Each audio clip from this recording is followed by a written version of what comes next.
Ràdio Ona, 107.4.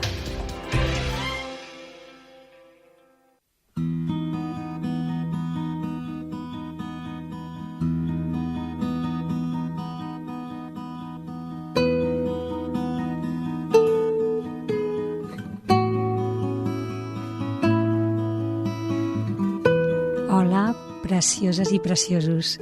Benvinguts al nostre programa amb el cor obert, on us oferim la possibilitat de descobrir la meditació, el creixement personal i l'espiritualitat. Soc la Isabel Moros i avui parlarem amb en Joaquim Margenat Arxa sobre la mediació de conflictes. Hola, Joaquim. Hola, bona tarda. Gràcies per venir amb el cor obert. A vosaltres. És un plaer estar aquí. T'has volgut presentar d'una manera peculiar. Dius que fas de pare de 3 fills, que fas de parella i de mediador en diferents àmbits, com el de família i en organitzacions públiques i privades. Com és això? Com és que parles de fer? Parlo de fer, sí. Sí, jo ja sé que l'acostum és parlar de ser, no? Soc mediador, soc pare, tal. Però ja des de fa un temps m'he donat compte de que el fet de parlar del que faig em dona molta més llibertat. Potser perquè he fet moltes coses a la meva vida, no? Tant de feina com de coses relacionades amb els amics, com de família. I a l'haver tants canvis, doncs m'he donat compte de que això, de que no és que jo sigui tal o qual, perquè quan dic jo sóc tal, és com algo per mi molt estàtic, no? Soc això i és com difícil de canviar-ho, no? En canvi, quan dic que faig, és algo que faig en aquell moment, que, bueno, tinc més o menys uns plans, no?, de fer allò durant un temps, però que sigui jo, quan de temps ho faré. No? Interessant perspectiva. I va per aquí una mica, això. I això que dius és cert, has treballat en diferents sectors i càrrecs en petita i mitjana empresa i familiar. També has fet empresari autònom dins la indústria alimentària i de la construcció, promoció immobiliària, energies renovables, serveis de mobilitat, turisme rural i guia de muntanya. Sí. Déu-n'hi-do. Sí, són bastantes coses, sí. Sí. Has anat rebent i donant diferents formacions com ciències empresarials, triformació social, mediació, esports de mitja muntanya, coaching sistèmic per a organitzacions i d'altres relacionades amb psicologia, cultura, espiritualitat i relacions humanes. Imagino que totes aquestes experiències t'han aportat molta mundologia. Sí, no sé si estàs pensant més en la formació, quan dius mundologia, o si estàs pensant més una mica en el que és el meu currículum més de feina i això. El teu bagatge, en general. Sí, les dues coses. Les dues coses, la veritat és que m'han donat mundologia. Ja va amb mi, perquè amb els anys també m'he anat donant compte que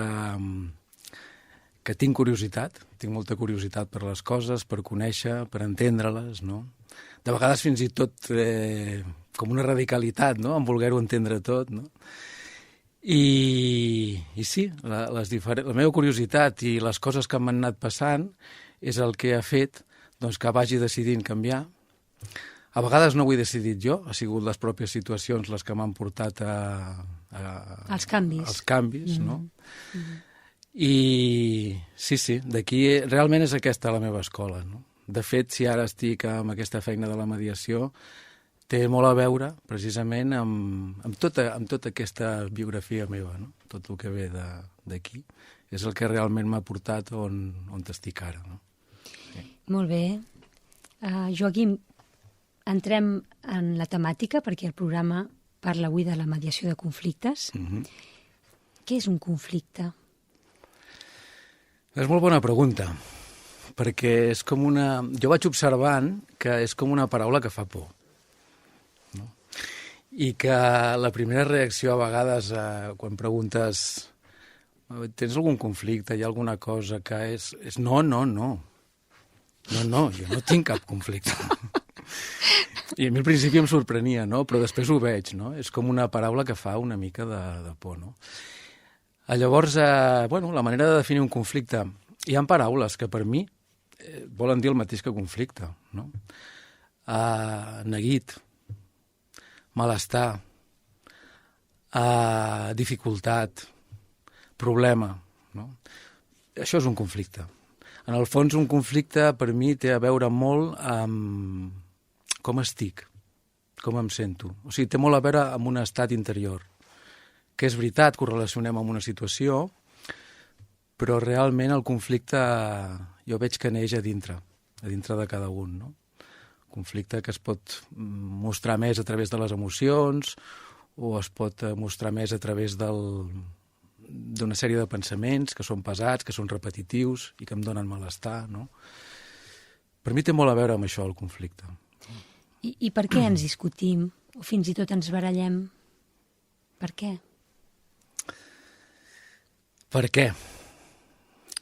Clar, el per què per mi té a veure una mica amb el que ha passat abans, no? O sigui, si davant d'aquesta pregunta, no, de per què, hi posem el per què, no, Sí. de la baralla, Sí. per mi té bastant a veure amb tot el que ha passat abans, no? Quan dius abans, vols dir amb el passat? Sí, abans de que... O sigui, quan hi ha la baralla, quan hi ha l'explosió, quan hi ha el volcà que explota, no? Clar, per què ens barallem? Bueno, també és observar què ha passat abans, això que deia abans, què ha passat abans en mi, en els meus pensaments, com m'he sentit, durant quant de temps, no? I què ha passat abans amb aquella persona amb la que ara m'estic barallant o amb aquell grup de persones, com era la relació, no? I com ha anat evolucionant, no? I què és el que ens hem dit, què és el que no ens hem dit, no? Però el que és segur, jo ho veig sempre, ho he vist amb els meus conflictes, i ho veig també amb els conflictes de les altres persones, és que ens barallem perquè lluitem. O sigui, al final, el conflicte té molts factors, és multifactorial, però n'hi ha un que sempre hi és, i és que lluito. Lluito i porto temps lluitant.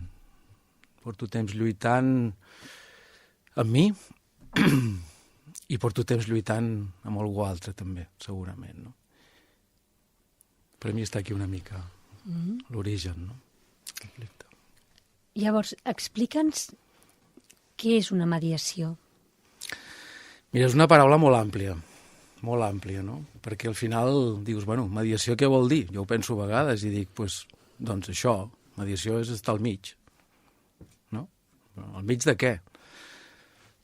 Doncs al mig d'això, d'una situació, d'un conflicte, d'una relació, o al mig de tot, no? Perquè hi hagi conflicte i té que haver relació, tal, no? Llavors, avui en dia, la paraula mediació, sobretot, quan pensem en conflictes, té molt a veure amb un sistema alternatiu de resolució de conflictes, no? Alternatiu per què? Bueno, perquè tenim un sistema que és com més pautat, que és com més habitual, que no és tan alternatiu, que és el sistema judicial, podríem dir, no? És com podríem dir com el sistema més conegut i que fa més anys que utilitzem, que és per mirar de resoldre els conflictes que tenim, no? I si no anem als jutjats, doncs l'altra manera és fer el que puguis, no? Fem el que podem i això. Llavors la mediació és, podríem dir, com una tercera manera, no? És una alternativa a tot això. I com funciona?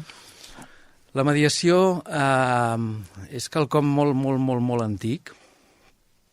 Si mires una mica... Ara hi ha un llibre que me'l vull comprar, que parla sobre l'antropologia de la mediació.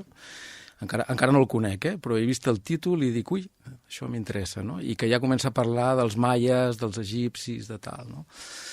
I la mediació és el que s'ha fet tota la vida, en realitat. Perdona, però la curiositat m'obliga a preguntar-te com es diu aquest llibre. Antropologia de la mediació. Val. Sí. Per si els oients també tenen curiositat i volen investigar. Sí, l'autor és, no recordo ara, Francesc Alès, em sembla que és. És que fa molt poc que l'he vist, i li vaig preguntar a l'autor, dic, ui, m'agradaria comprar-lo, i em va dir, doncs, vinga, endavant. Però és això, no? És per dir que és una cosa que ja ve de molt enrere, i és una manera de resoldre conflictes sense que intervingui un tercer. Però clar, llavors diuen, home, un tercer, però llavors hi ha el mediador. Sí, hi ha el mediador, però el mediador no decidirà res. Així és com si anem a un jutjat, doncs sí que hi haurà un fiscal, hi haurà un jutge, el que coneixem, no? Que jutgen, no? I que al final donen una sentència, decideixen no per ells, decideixen per les persones que estan en conflicte. La mediació, en certa manera, és de dir com ho podem fer perquè aquell conflicte, aquell neguit, aquests malentesos que tenim, com ho podem fer per resoldre-ho, però que no decideixi una tercera persona per nosaltres, sinó que siguem nosaltres que ho decidim, no? Llavors el mediador el que fa és acompanyar tot això, no?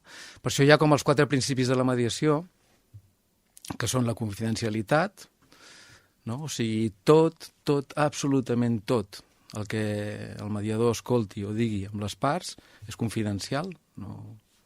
Fem un compromís de no explicar-ho a ningú.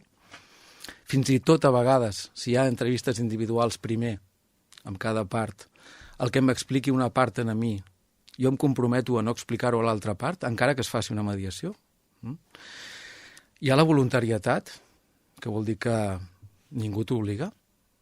Estàs allà perquè vols i en qualsevol moment, si vols, pots agafar i aixecar-te i marxar temporalment o definitivament. I també pel mediador. També és voluntari pel mediador. Si el mediador sent que ell en allà hi ha alguna cosa que no li permet la confidencialitat o la imparcialitat, que ara en parlaré o tal, el mediador també pot dir jo amb això prefereixo retirar-me i és millor que busquem una altra persona. Confidencialitat, voluntarietat, imparcialitat, vol dir això, no hi ha part, o sigui, el mediador no està a favor ni d'una part ni de l'altra, i neutralitat, és neutre. Neutre... Difícil. Sí, perquè neutre què vol dir? Neutre vol dir, jo m'ho he plantejat moltes vegades, què vol dir ser neutre? I neutre vol dir no influir, no influir. Llavors és això, és tenir molta atenció durant tot el procés perquè tot el que jo acompanyo com a mediador no influeixi. O sigui, no hi hagi intenció de que es canviï algun dels pensaments o d'això, no? Sinó que és acompanyar perquè cada persona, en un moment donat, vagi fent els seus clics i vagi canviant ella per ella mateixa. No? Fantàstic. Què t'hi va portar a fer de mediador? Doncs una mica la desesperança. Carai, sí, la desesperança... com sona això? Sí, ara ja no hi és, ara ha fugit ja, però jo gràcies a la desesperança en els conflictes que jo he viscut i que han anat a parar al jutjat, que han sigut de molts tipus, perquè clar, una mica amb el meu bagatge que he explicat, doncs clar, jo als jutjats hi he anat per temes laborals, per temes mercantils, per temes penals, per temes de família, i a més amb totes les posicions. Hi he anat de testimoni, hi he anat d'acusat, també, de demandant, una vegada fins i tot, no? I veient una mica com funciona com m'ha funcionat a mi. Clar, jo parlo per la meva experiència, i per les que he vist en directe, no? Però sobretot per la meva. Veient una mica com m'ha funcionat a mi, doncs he vist que tant quan he guanyat com quan he perdut, perquè en els jutjats o guanyes o perds, això no és bo ni dolent, és la realitat, o guanyes tot o ho perds tot. Tant quan he guanyat com he perdut, doncs la veritat és que m'he sentit molt frustrat. Com és això? Perquè per una banda he vist que tant si hi havia un resultat com si hi havia un altre, la relació amb aquella persona o amb aquelles persones quedava desfeta, totalment desfeta. No? I això per mi també era important en aquells moments i també ho és ara, no? De dir, ostres, sí, hi ha que trobar una solució material a el que ens està passant, però per mi també hi ha que trobar una solució en la relació, no? Amb el tema emocional i amb el tema... Bueno, a vegades quan parlo d'espiritualitat, per mi és la relació, no? És de lo més espiritual que hi ha per mi en aquests moments, no? I llavors això doncs, m'ha portat a bueno, això, a sentir-me frustrat, no?, amb aquest sistema. Que l'accepto i veig que per moltes persones funciona, però per mi no. I llavors vaig dir, ostres, hi ha d'haver alguna més. Vaig començar a investigar i en l'any, jo diria el 2000 o el 99 ja, abans de...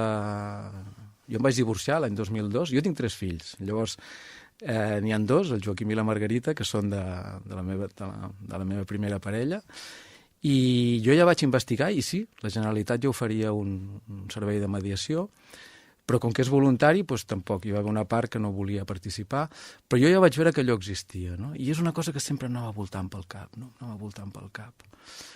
I llavors va ser com, amb els anys, i a mida d'anar vivint tants de conflicte, i tan diferent, i també alhora la gent em anava dient coses que jo no me les reconeixia. La gent em deia, ostres, a tu, Joaquim, t'agrada molt escoltar, no? Tens com molta paciència, no? Jo pensava, no ho sé, no m'ho reconeixia perquè era com algo normal en mi, no?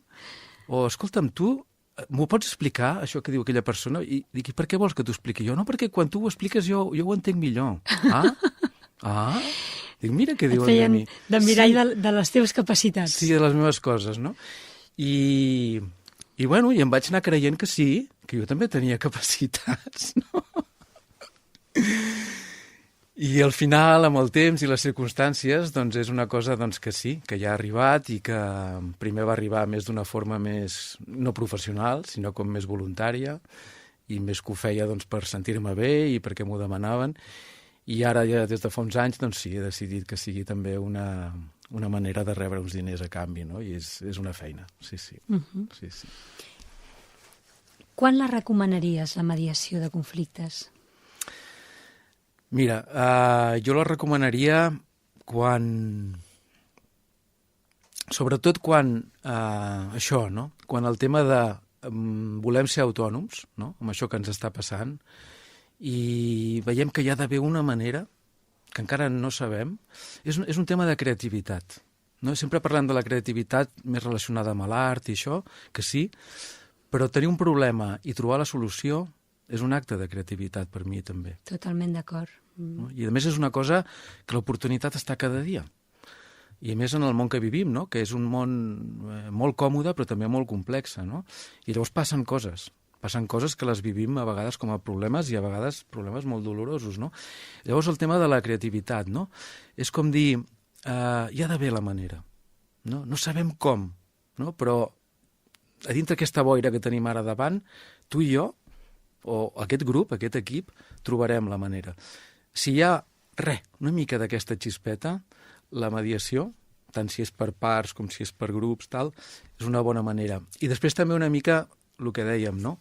Quan hi ha hagut altres experiències de buscar com resoldre el conflicte i no han sigut positives, doncs això també. I després la tercera, quan és important com quedarà la relació, o almenys fer conscient com està la relació. Quan això és important, el tema de la mediació és perfecte, perquè aquí aflora tot.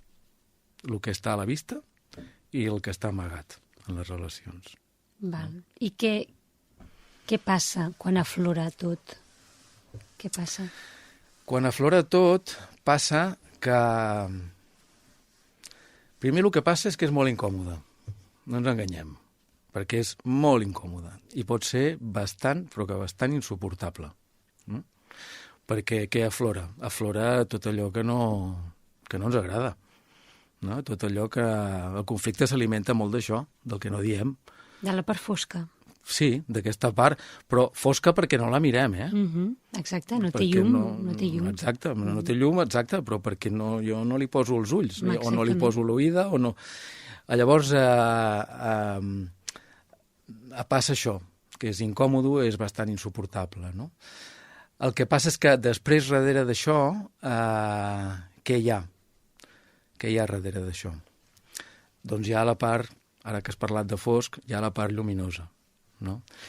I del que es tracta precisament és de que es posi de manifest tot el que no va, tot el que fa mal, tot el que és insuportable, per poder veure quin propòsit té. I jo ja sé que això que acabo de dir és una mica estrany, no? Que lo fosc i lo complicat i el patiment té propòsit, no? Però això és una creença que jo tinc, que m'he anat creant amb el temps, perquè per mi és una realitat. O sigui, el conflicte, lo fosc, lo dolent, té un sentit, no? I quin sentit té? Doncs depèn de cada això, però així en genèric és mostrar l'oportunitat de lo que no és fosc, que per mi són els valors. Són els valors i el propòsit humà, no? Que està sempre aquí darrere. Per tant, des de la foscor es genera la crisi que brinda l'oportunitat de créixer o de comprendre allò que no s'entenia abans, no? Exacte. O sigui, el conflicte, en el fons, per mi la funció principal que té és alarma. És una alarma. És una alarma que està dient, escolta'm, hi ha alguna cosa en la teva manera de viure, en la teva manera de pensar, en alguna cosa que té a veure amb tu, hi ha alguna cosa que fa molt temps que no funciona. I t'està costant posar-hi consciència. Posar-hi consciència vull dir veure-ho. Per tant, jo vinc en forma de conflicte i t'aviso, et sacsejo, et crido, perquè et miris ja d'una vegada què és allò que necessitaries reparar per poder sentir-te el que tots ens volem sentir, feliços i amb benestar i tal i qual. Va una mica per aquí. Home, té un aspecte molt pràctic tot això, no? És com que sembla com possible des d'aquí, no? Posar-se davant dels conflictes sense que sigui un drama. Sí, o sigui, vist d'una forma com estem fent ara, no? En paraules teòrica, és molt bonic. És molt bonic. El que passa és que, com que en general, no? L'educació que hem tingut, la cultura en la que hem viscut i això, és més aviat al revés, és mirar d'evitar el conflicte, mirar d'amagar-lo, mai es parla del sentit del conflicte, doncs llavors per això costa donar-li aquesta mirada. No? L'ombra es fa més grossa. Clar, va fent grossa, sí.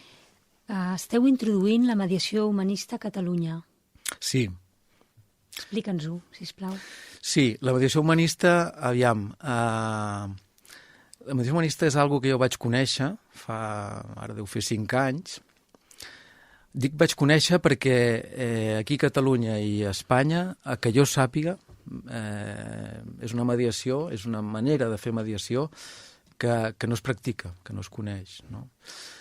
Va néixer a França, ara fa 40 i pico d'anys. Va néixer a França, va ser el ministre de Justícia, de François Mitterrand, van veure que a París, sobretot a París, hi havia un col·lapse molt gran amb tot el que eren delictes penals, n'hi havia molts, i n'hi havia tants que els jutjats no podien absorbir i moltes vegades desestimaven, arxivaven, o sigui, deixaven de banda molts delictes que eren greus, però com que n'hi havia encara de més greus, doncs tenien que atendre'ls. I llavors, clar, què passava? Anaven quedant arxivats coses que realment hi havia un conflicte amb una família o un conflicte de delinqüència, del que fos, no? I aquest home, el ministre, va dir, hem de fer alguna cosa, no sé el què, per poder atendre tots aquests conflictes que van quedant arxivats i que, clar, no contribueixen a la nostra missió, que és la pau social, no?, a través del Ministeri de Justícia. Llavors van encarregar quatre experts que fessin un estudi de què es podia fer o què s'estava fent a altres països per desencallar, desbloquejar tot aquest sistema judicial a París. I una de les persones a qui li van encarregar, curiosament, era Jacqueline Morinot, que és la fundadora de la mediació humanista, i era una persona que encara és viva, té 80 i pico d'anys, i en aquell moment ella era arqueòloga, o sigui, feia d'arqueòloga, i especialitzada en la Grècia antiga, no? Però pel que sigui, van considerar que ella podia investigar amb això. Va començar a investigar, va als Estats Units, amb tot el que és l'escola de mediació de Harvard, que és una mica la més antiga, que més coneixem, va començar a mirar, a investigar, però ella va veure que hi havia alguna cosa que no funcionava pel tipus de conflictes i de col·lapse que tenien a París, no?, en relació a la mediació que s'estudiava a Harvard, no?, i que es feia. I llavors ella es va posar a practicar, a fer mediació. Una persona que ha fet més de 2.000 mediacions al llarg del temps I el que s'hi va veure ella és que hi havia una cosa que sempre es repetia, sempre, sempre, sempre. Quina I era aquesta? la tragicomèdia grega. Clar, ella era especialista amb la història de Grècia, i va veure de dir, és que això sempre es repeteix. La teoria, que és la primera part de la tragicomèdia, que és la situació, el que està passant, no? La crisi, que és com el desenllaç, que és això que dèiem, quan explota... La trama, el desenllaç. Exacte, que és quan explota el volcà, quan hi ha l'acció, no? I la catarsis, que és quan ja baixa, quan ja ha explotat, allò baixa, i llavors hi ha un canvi. Hi ha un canvi en les persones, hi ha alguna nou, apareix alguna nou, no? I aquí s'acaba l'obra. I ella va veure que això sempre passava, no? I llavors què va fer? Va dir, ja està. Clar, no és un mètode el que jo busco. El que jo busco és com fer que el procés humà, natural, que tenim de viure les coses, que és aquest, el de la tragicomèdia grega, com fer-ho perquè sigui més ràpid i poder-lo acompanyar, no? I al final hi hagi això, el canvi, la conversió, la catarsis, com li vulguis dir, no? Allò que fa de dir, ostres, la creativitat, ha aparegut alguna cosa nou en aquí, no? El donar-se compte, l'enteniment, no? Clar, perquè quan hi ha la crisi, abans de la crisi, la ment està en una confusió. Sí, això, els que hem experimentat conflictes, i jo crec que a tothom, en certa manera, li ha passat, no? La confusió mental és tan forta que la ment no funciona. O sigui, no pot tenir un funcionament pur, creatiu. Llavors, perquè funcioni, perquè sigui creativa, què hem de fer? Buidar-la. Buidar-la.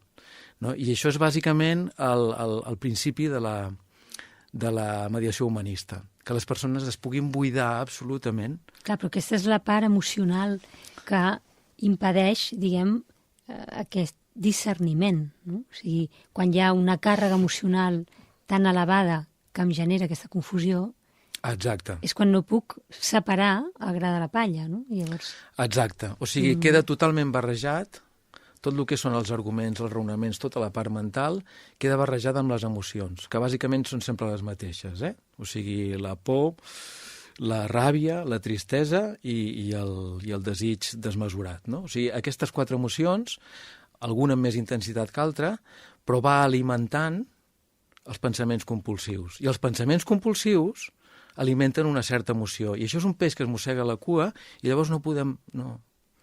Sembla que estiguem bé, però no. Estem en absoluta confusió. No? Llavors això dius que s'acaba quan es permet l'expressió de tot aquest garbuix? Clar, perquè jo el que he vist amb el temps, he vist en mi i he vist també en altres persones, que tot el tema emocional el que vol és ser expressat. O sigui, és el que deia abans de les alarmes. Hi ha una alarma que està sonant i el que vol és expressar-ho. Expressar-ho com sigui, a través de l'explicació, de parlar, a través de la respiració, a través del crit, del plor, a vegades a través del moviment, com sigui, però l'emoció el que vol és ser viscuda. No? És això. Això és preciós, això que acabes de dir. Vol ser viscuda, no? I en el moment que la vius, que acceptes, que et sents d'aquella manera i que això és així, no? I que, si tinc ràbia, home, intentaré no pagar a ningú, però si jo tinc que estripar diaris, o si tinc que donar cops de puny, o si tinc que fer ioga perquè veig que amb la respiració sublimo aquesta ràbia, això és el que ella vol, no? Llavors, en el moment que estem per les emocions, les gestionem, que diuen ara, no? En aquell moment comença a arribar la calma, la pau, i això és el que et permet ser creatiu per entendre què et passa a tu i entendre llavors què li està passant a l'altre. Perquè mentrestant no... I això és molt controvertit en el món de la mediació, Isabel. Sí, com és? Sí, perquè en general el que jo conec de la mediació és una mica al revés. Hi ha de tot, però en general els mediadors tenen por de que se'ns en vagi de les mans la mediació. No? D'això. Sang i fetge. Sí, exacte. Saps? Perquè, la cultura de la pau, tal, i dius, sí, és veritat. Però és que perquè hi hagi pau, primer hem de deixar que marxi la guerra, la lluita, el que deia al principi. O sigui, no podem fer veure que no hi ha guerra. Jo la metàfora la veig com un ràpid, no?, en el riu, no?, els ràpids, no? Exacte. I finalment s'arriba al mar, no? Exacte. I llavors atrevir-se a passar, no?, per aquests moments d'explosió que jo veig que en presència es contenen perfectament bé. I has d'estar, o sigui, has de posar presència, una presència amorosa, tranquil·la, a pesar de que al fora està absolutament agitat. Exacte, és això. Demana molta consciència. Demana consciència. El que passa és que per això està el mediador, en principi. Perquè com que no està involucrat en això, no pren part, és neutral, tal, el que fa precisament és mirar de que, en certa manera, això s'estigui transmetent tota l'estona en les parts que no ho tenen. No? Llavors, una mica, és com de dir, lo dolent es contagia, no? Però lo bo també. No? Llavors, quina és l'eina més... més... Això és ben cert. Clar, quina és l'eina més important del mediador? Per mi, és la presència. La presència és amor, dic jo. Clar. I llavors, en la mesura que jo pugui desprendre aquestes ones, no?, doncs puc ajudar a que en un lloc que momentàniament, perquè és el que dèiem abans, no és que aquesta persona sigui agressiva o tal, no, és que està en un estat agressiu o sent agressivitat, no? Doncs en aquestes estones, que això és temporal, tots els inputs que arribin de calma, de tranquil·litat, i estan influint, s'estan contagiant també, no? I és la manera de que aquests inputs vagin empenyent tot l'altre. Clar, i la meva experiència com a terapeuta és que quan arriba l'emoció és ben bé com una ona. És a dir, té un punt àlgid, molt expansiu, però després davalla. O sigui, ningú queda crònicament al cim d'una emoció insuportable, diguem, per tothom, no? O sigui, és una cosa que passarà, que serà passatgera. Llavors, si es té la templança i la capacitat de sostenir aquell moment, quan la persona davalla et troba d'alguna manera incondicionalment.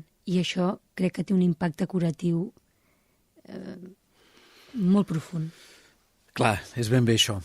És ben bé això i, a més, jo també el que vull dir és que, perquè ho veig, ho estic veient, tots tenim aquesta capacitat. Tots.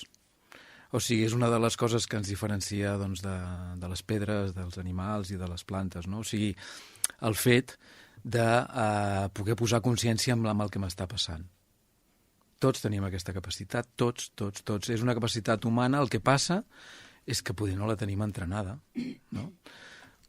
I Joaquim, ara que parles d'això, jo he escoltat a la Jacqueline Morinó a YouTube, que hi ha algun vídeo penjat d'ella, que jo el recomano, si busqueu Jacqueline Morinó, perquè en aquest vídeo parla de la seva biografia, que és impressionant pel que va passar a aquesta dona, però ara no hi vull entrar aquí, no? Però us ho recomano, perquè és una lliçó de vida, claríssimament. I ella, entre d'altres coses, ella parla de fer de mirall. Sí. Ens ho pots explicar, això? Sí, i tant. Això per mi ha estat un gran descobriment, perquè hi havia passat una mica per sobre, però ara hi he aprofundit una mica més. Ella parla, sí, de mirall. No? Per mi hi ha dues eines amb la mediació humanista. Una és la presència i l'altra és el tema del mirall. No? Mirall. És que és ben bé el que diu el significat de la paraula mirall, és això, és el que fa un mirall. No? O sigui, el mirall és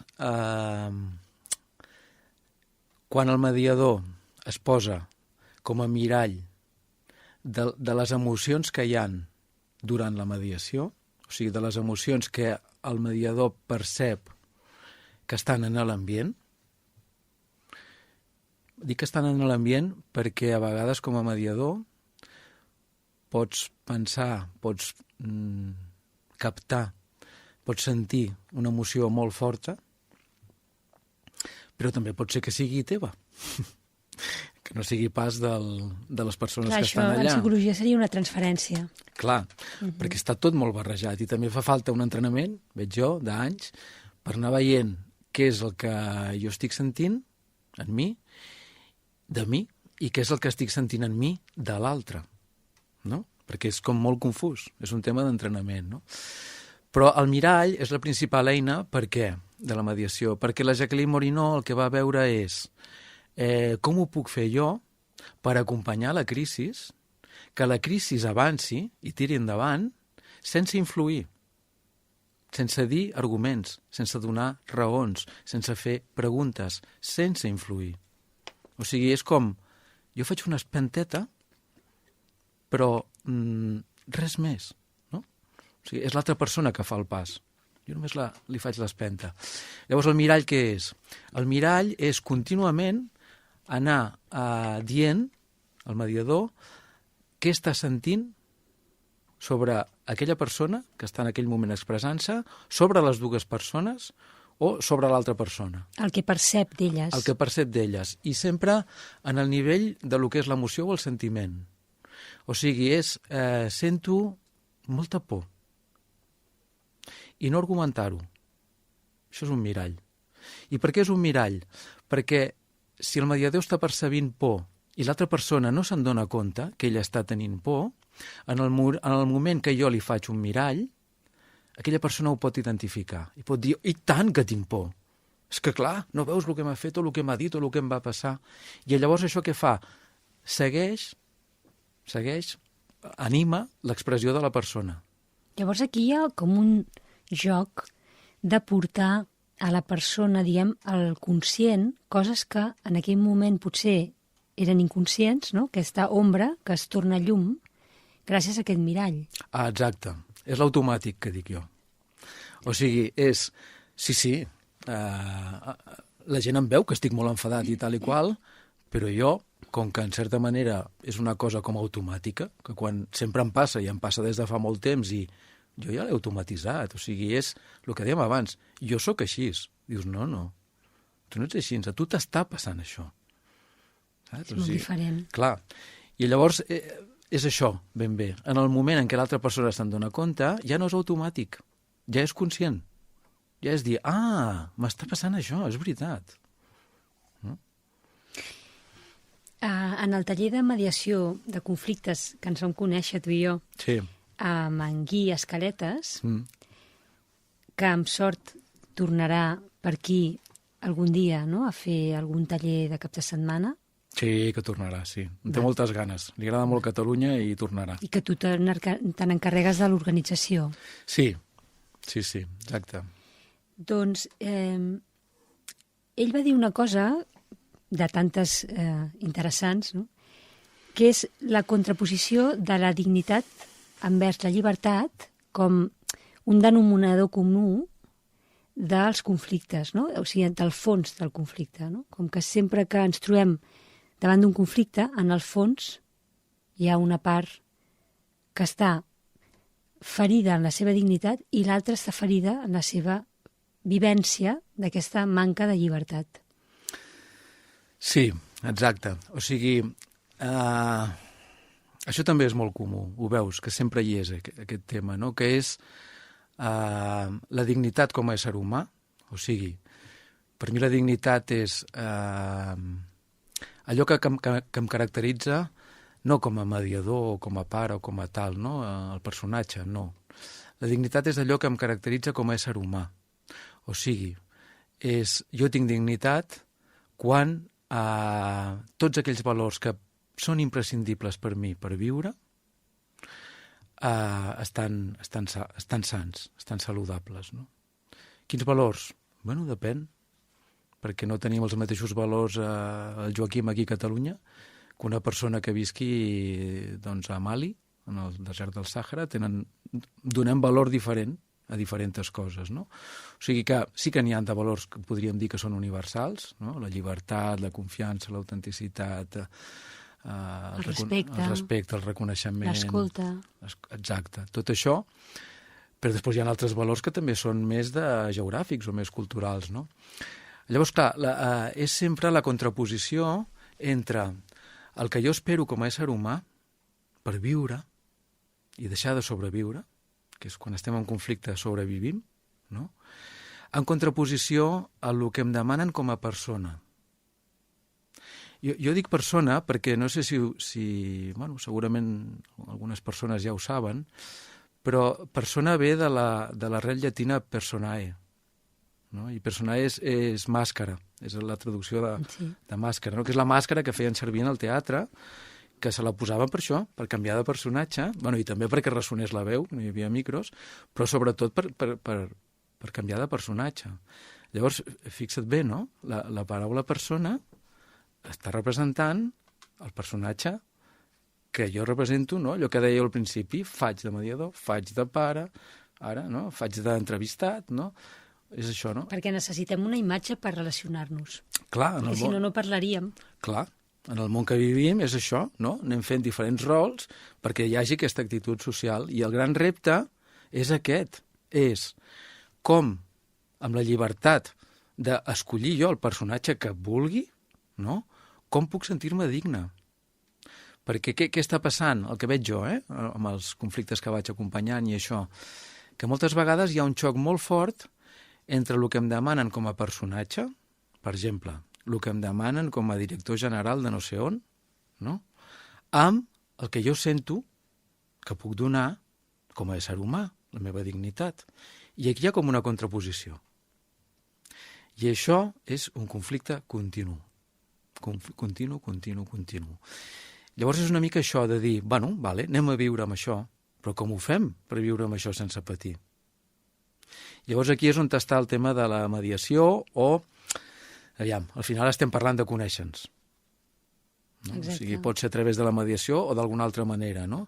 Conèixer el què? Doncs conèixer quins són els meus valors imprescindibles per mi, per viure amb dignitat, i conèixer què és el que jo puc donar del que em demanen com a personatge. Esclar. I és aquesta la contraposició. Clar, perquè ara amb aquest exemple veia la disjuntiva, no?, amb el fet que la persona no reconeix les seves limitacions i a la vegada no reconeix les seves potencialitats, no? Potser allà on es pensa que no arriba sí que pot arribar, no? Llavors aquesta consciència és el que t'ajuda a descobrir aspectes de tu mateix que potser doncs, des de la por, des de la inseguretat, el que sigui, doncs estaves frenant, no? I llavors davant del conflicte, no? Hi ha una tensió, etc. I després quan et relaxes et dones compte que pots arribar més enllà del que imaginaves. Exacte, és el que dèiem abans de per què serveix el conflicte, no? I és això, en el moment en què et relaxes, perquè ho has atès, I per què ho has atès? Perquè hi ha una alarma. O sigui, la por, en aquest cas, és una alarma. Llavors ho atenc, ho miro i dic, però hi havia alguna cosa darrere aquesta por, saps? Hi havia alguna cosa que es tenia que reparar. Per exemple, jo el que més em trobo és el tema de la confiança, no? El tema de la confiança, doncs moltes vegades és que no confien en mi, és que tal, o jo no puc confiar, tal. Doncs és això, és un valor que està ferit, no? I la por, al contrari de la confiança, normalment és el control, no? Quan sentim que la confiança mirem de controlar, i per què? Perquè tenim por. I què hi ha darrere? Hi ha una confiança per reparar. I quan la repares, és aquestes potencialitats que tu dius, de dir, ostres, jo no sabia que podia confiar tant en mi, en els altres, en tot això, no? I ara que em dius això, et vaig fer una pregunta més personal. Vale. Com ha canviat la teva vida al tenir aquesta comprensió dels conflictes? Mira, ha canviat molt. Ha canviat molt perquè m'he donat compte de que jo veia els meus conflictes grossos, per això, perquè les alarmes eren molt grans i patia molt, no? Però jo no veia els conflictes que eren més petitets, però sabeu aquella mosca que està tot el rato allà, que és petita, i sembla que no pugui fer mal, però molesta molt, Ja. Doncs he pogut començar a mirar tots aquests conflictes, no?, que són petitets, però que estan allà i que, per tant, doncs... I van carregant el sac. Clar, he vist això, he vist aquest nen, doncs que sí, que encara aquest nen que hi ha en mi, no?, que sí, vale, jo sóc adult, tinc 54 anys, però hi ha un nen que encara es queixa moltes vegades i que hi ha coses que li fan pupa, que li fan mal, no? I que frustren, no? Que frustren i que, sí, exacte, i que li dona moltes voltes al coco i, bueno, donar voltes al coco té a veure amb això, no? Sobretot amb la por i amb aquest desig desmesurat, no? I això, doncs, ha canviat la meva vida perquè, per el que dèiem abans, dir, mira, torna a venir la incomoditat, però, bueno, ara no tinc excusa, perquè com que ja ho conec, doncs ara m'ho tinc que mirar. Home, tens moltes més eines, Clar. has passat per allà moltes vegades, no? Sí. Llavors hi ha més capacitat d'afrontar el que sigui, no? Sí, però gens i tot, també t'ho dic, Isabel? Jo també he buscat, i les tinc, les meves persones perquè m'acompanyin amb això. Clar, però això és saludable. Clar, perquè veig que jo solet ja m'ho faig molt bé, Sí. però que igual que jo puc acompanyar els altres, doncs a mi també em poden I acompanyar. tant, jo també les tinc, aquestes persones de confiança, clar que sí. I això és molt important, perquè al final sempre penses que, clar, com que jo estic aquí per ajudar els altres, i clar, i dir, però i a mi? I a mi qui m'ajuda? Que bé, això està ben visi. I parla de la humilitat, que és una virtut.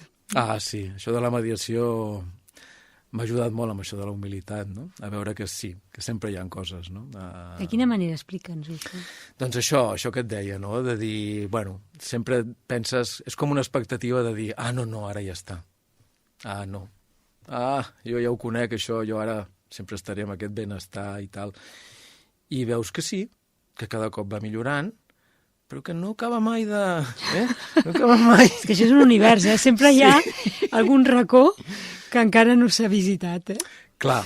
I llavors això és el que ha canviat, no? La humilitat de dir, doncs potser sí, que hi ha alguna cosa que encara no la veig, no? I, bueno, ara miro de no fer servir tant la paraula millorar, no? Sí, perquè, no la veig, aquesta cosa, i la vull veure, no?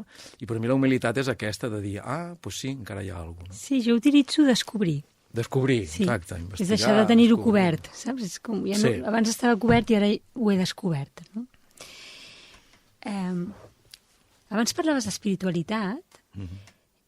Quan va començar aquest recorregut, aquesta crida en tu? Doncs va començar més o menys, l'any 96, 97, no? I va començar perquè hi havia jo vaig viure una crisi molt, molt, molt forta a nivell personal, jo solet, amb mi solet, no? I era una època en què, jo estava a prop dels 30 anys, estava a punt de néixer el Joaquim, el nostre primer fill. Jo treballava en una empresa familiar que en aquell moment estava a tope, érem 700 persones treballant, 7 fàbriques a Catalunya, tenim fàbriques a Venezuela, a França alguna cosa també. A mi no em faltava de res, jo tenia feina, jo tenia de tot. Tenia 3 cotxes, tenia... Materialment parlant. Sí, exacte, materialment parlant. I jo em sentia molt malament, però molt malament. I tenia tanta vergonya de sentir-me malament veient tot lo material que hi havia en la meva vida i em comparava amb els altres i això ho vaig viure amb molta soledat, no? Amb molta soledat. No... Tenia tanta por que no em vaig atrevir mai a explicar-ho a ningú, no? Ni tan se val a la persona que més a prop tenia en aquell moment, no? A la Marga, a la meva parella, a la meva exparella. I, fins al punt que va arribar un moment en què vaig començar a pensar com parar de patir. I sí, ara jo ho puc explicar, no? Però en aquell moment jo vaig començar a pensar en com desaparèixer. Sí, no? Morir, suïcidar-me, no? És una sortida radical. Sí, jo puc entendre, no? Quan s'ha suïcidat no ho entenc. Doncs jo sí que ho entenc, no? Perquè quan el patiment és tan gran i el vius amb tanta soledat, doncs arriba un moment que estàs disposat a fer el que sigui per parar-ho, això, no? I llavors això, doncs, és el que... va aparèixer un angelet, com tants que han aparegut en la meva vida, que era una doctora, la metgessa del barri, no? Però feia una cosa que es deia... Era homeòpata, fa d'homeòpata també, i feia una cosa que es deia rebirthing, renaixement, que era un tipus de respiració, I jo vaig sentir allò i vaig dir, jo no sé el que és això, però jo me'n vaig allà, perquè això em sona. I en allà, doncs això, saps com un tap de xampany, saps? Però d'aquells, d'aquells aquell xampany barato que té molt de gas, que surt disparat. Doncs em va passar això. I vaig dir, uau, però si jo puc començar a sentir-me millor, saps? Jo puc començar a trobar-me millor. I a partir d'aquí tot ha anat sent un descobriment, i per mi ha estat un descobriment això, de la meva espiritualitat. I dic espiritualitat perquè, en certa manera, per mi, l'espiritualitat té molt a veure amb això, amb conèixer-me, no? O sigui, conèixer què passa, no? Tot allò que no poden captar els meus sentits, tot allò que no és material, què passa? Què és? Lo invisible. Com va? Com funciona? Sí, i també conèixer-lo de l'altre i conèixer-lo del món, no? Tot allò que està mig amagat, no? I aquí va ser el camí de començar a investigar, no?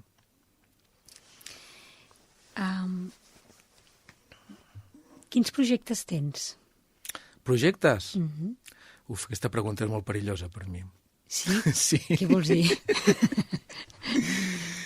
Doncs això, que jo miro d'anar buscant l'equilibri, però sempre he estat molt en el món de les idees, no? En el món dels projectes, no? I llavors també per mi ha sigut un treball convertir els projectes en accions, no? O sigui, projectar per començar a actuar, no? Llavors, ara en aquest moment, projectes, podríem dir que, mira, bueno, jo el que tinc són somnis, saps? Com somnis per complir, i podríem dir que són projectes, no? Què vols que te'ls expliqui? Tenim poquet temps, Sí. però com tu ho sentis. A mi em fa il·lusió explicar-ho. Endavant. Si tu veus que hi ha alguna cosa que dius, home, m'agradaria entrar-hi i tal, i entrem i deixem-ho... Doncs explica'ns-ho, Sí? perquè puguin conèixer una miqueta més els Val, oients. Perfecte. Jo tinc 3 somnis. Un és, que ja s'està produint, que és aprendre i seguir aprenent a cuidar-me. Perquè pensava que en sabia i no. Doncs això és molt gran, Sí, això. exacte. Perquè cuidar, per mi, té a veure, com diu el doctor Carmelo Vizcarra, amb curar-me. Vale? Llavors aquest ja s'està produint. El segon té a veure amb aquest, que és, quan jo vegi que ja n'hi he après una mica bastant, doncs crear un centre, que no sé si serà físic o serà itinerant, no ho sé, perquè a mi m'agrada molt caminar, per això, per acompanyar la gent que també vulgui aprendre a cuidar-se. I el tercer somni té a veure amb això que et deia de la itinerància del nomadisme, no? Que és que no tardaré gaire en fer la volta a peu a la Garrotxa, fer la volta a Catalunya, fer la volta a Espanya, i quan estigui una mica entrenadet, llavors vull anar caminant fins a Jerusalem. Aquest és una mica el meu tercer somni. Carai, ara m'has deixat ben sorpresa. No m'ho Doncs esperava, mira, això. m'has preguntat pels projectes i m'agrada molt dir-ho, perquè si ho dic també vol dir que ho faràs. Que els veig. Sí, Clar, sí. clar, vas visualitzant això, eh? Sí, Molt bé, doncs ara ja anem acabant el programa. molt bé. Un llibre que ens recomanis? Abans has parlat d'aquest? O hi ha algun altre que... Sí, mira, jo hi ha un llibre que m'he donat compte que des de l'any 2004 sempre va amb mi. Com he anat canviant de casa, del lloc, de tal, i està ballet, però sempre va amb mi. I puc passar mesos que no el miro o mirar-lo cada dia, que és el llibre que es diu La voz interior, d'Eileen Cady. Eileen Cady ja és morta, va ser una de les fundadores, la fundadora principal de la comunitat de Findhorn, i és un llibret que té 365 pàgines, i cada pàgina és una meditació d'ella pel dia, i és molt curtet, no? Però a mi és un llibre que m'inspira molt, molt. Medites habitualment? Sí. I des de fa... Va començar això, l'any 97, no? Quan vaig començar a veure que... Ja vas començar a meditar. Sí. Ho recomanes? Jo sí. El que passa és que no m'atreveixo a dir que a tothom li va bé, perquè també és cert que jo he anat passant les meves fases de meditació i he tingut que descobrir en cada moment quina era la millor manera de meditar per mi. I a vegades ha tingut a veure amb la respiració, a vegades ha tingut a veure amb el moviment, a vegades ha tingut a veure amb la quietud, no? A vegades ha tingut a veure amb enfocar-me en un sol pensament. Llavors, jo no sé T'has anat seguint. Sí, m'he anat... Però sí, tant que ho faig. Per mi ara això és bàsic cada dia. I una última pregunta. Digues un moment a la teva vida on et recordis amb el cor obert. Oi, m'acaba de venir de cop. Oh, que bé, la inspiració. Sí, de veritat. Però és una cosa molt simple, És una cosa molt simple. Mira, després de divorciar-nos, jo em vaig resistir molt, perquè tenia molta por, i em sentia culpable, tenia molta por, era algo horrorós per mi. Ja el Joaquim i la Margarita eren petits, tenien 3 i 4 anys, i al cap d'una setmana estava a casa meu, ja ens havíem divorciat, jo ja vivia sol, i eren les 11 de la nit, i estava muntant un moble de l'IKEA, allà al menjador, estava tot buit i pelat, sol, no havia sopat encara, i vaig sentir de dir, ai, però què t'està passant, Joaquim? Que bé estàs? Una sensació de què habita aquí dintre teu? Jo no sé el que era, de veritat, He intentat posar nom, llibertat, amor, jo no ho sé. Però per mi allò va ser... I això s'ha anat repetint en diferents situacions que a vegades eren situacions molt del dia a dia, no? Semblava que et senties l'ànima. Sí, Joaquim. Totalment. Una cosa com... Joaquim, però que no peses. Què t'està passant, no? És això, no? Serà això l'amor? Sentir amor serà això? I el que has sentit fins ara era una altra cosa diferent? Però sí, això és algo que m'ha quedat gravat. Mira, estic parlant i el veig. En aquell moment el veig. Que bonic. Sí. Amb aquesta senzillesa. Bé, doncs, fins aquí hem arribat avui. Joaquim, agraïdíssima que ens hagis compartit els teus coneixements. Ha estat un plaer escoltar-te. Si voleu escriure'ns, deixeu els vostres comentaris o preguntes relacionats amb el tema a terapeuta@isabelmoros.com. També podeu visitar el meu Instagram, isabelmorusterapeuta, i la web isabelmoros.com. Res més per avui. Us dic adeu desitjant-vos a totes i tots un cor ben obert. I us deixo amb el tema del programa, la banda sonora, de l'Helena Vilar Bofill i en Josep Subirana.